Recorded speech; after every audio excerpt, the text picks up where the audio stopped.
We have a significant update in a case that's captured the attention of America, involving the mysterious disappearance and untimely death of Riley Strain, a young college student who went missing out of Luke Bryan's bar on Broadway in Nashville.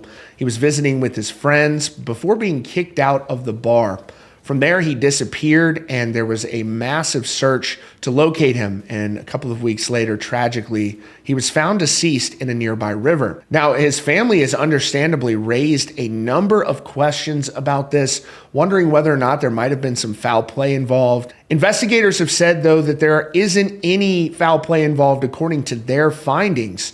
So there was hope that the toxicology results would maybe give some additional information. Maybe it could speak to the frame of mind he might have been in and whether or not that might have contributed to his disappearance. But it seems as though now there are more questions than answered with those toxicology results being released. Now, just a couple of weeks ago, there was a heartfelt moment where the university he attended gave him his degree after he had passed. His family was there to receive that on his behalf. And this was a classy move by the University of Missouri as they awarded his family his degree. They were understandably emotional in this moment, but I'm sure that it really meant a lot to them to have been on hand to receive that degree from his time attending the university. Riley Strain.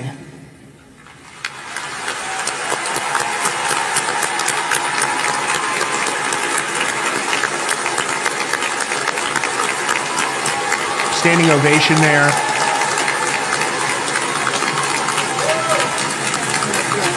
It's just heartbreaking, and the family has been so classy throughout this horrible, horrible situation.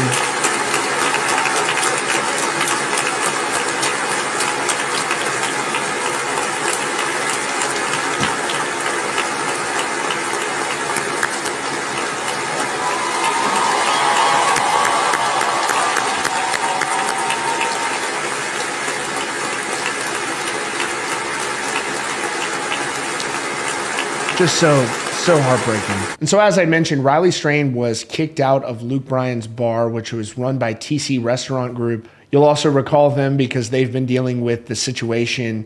They're one of the partners in Morgan Wallen's bar.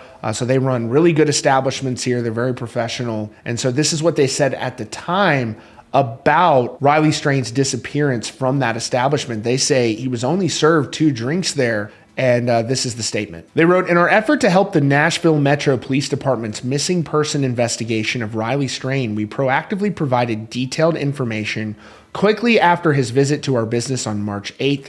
The information included all security camera footage, photos of Riley at our establishment with detailed timestamps, transaction records, and staff accounts. Additionally, we proactively engaged in communication with the Tennessee Alcoholic Beverage Commission and will continue to communicate and provide any records needed to aid their ongoing investigation. During Riley's visit to Luke's 32 Bridge, our records show he purchased and was served 1 alcoholic drink and 2 waters. At 9:35 p.m., our security team made a decision based on our conduct standards to escort him from the venue through our Broadway exit at the front of the building. He was followed down the stairs with 1 member of his party. The individual with Riley did not exit and returned upstairs.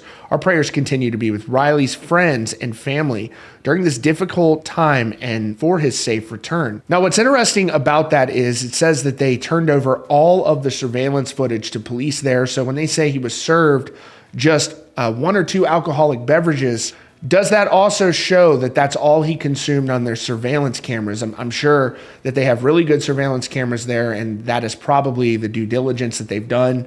So was he drinking out of anyone else's cup? I'm sure they would have looked at all the footage and determined that. So if he just had 2 drinks, then again, it brings the question about whether or not some questions could be answered as it relates to the toxicology report. And so this is the results of the toxicology that will be somewhat surprising and maybe add more questions into how he ended up in that river. And so this is from News Channel 5. They've got the results of that toxicology report that so many people have been waiting on.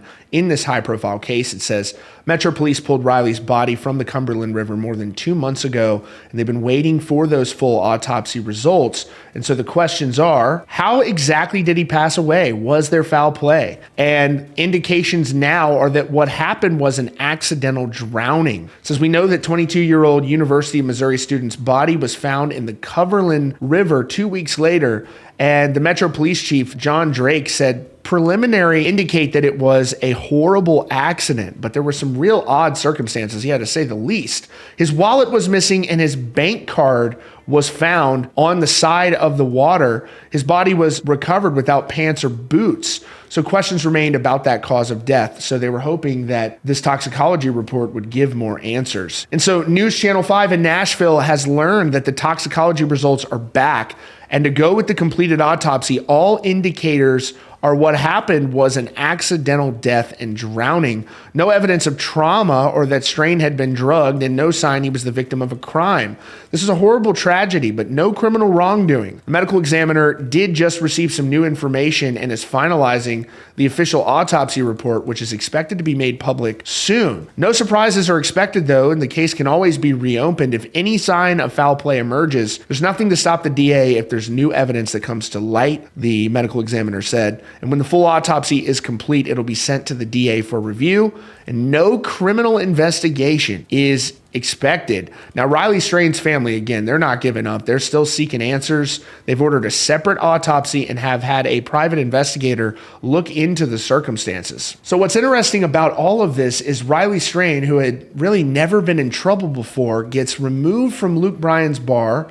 There's also a detail that one of the last text messages he sent to his mom was one of the drinks that he was consuming tasted funny, but the toxicology report came back with nothing in his system, which is very tragic. But you've also got to consider the duration of time that he was missing. Would that have allowed for some of possible substances in his body to have diminished and they couldn't have been detected? I don't know the answer to that, but it seems as though that this story is not finished, and the family understandably has a lot of questions. There's no substances found in his system, and he just gets into the river and then passes away, and there's all of these questions.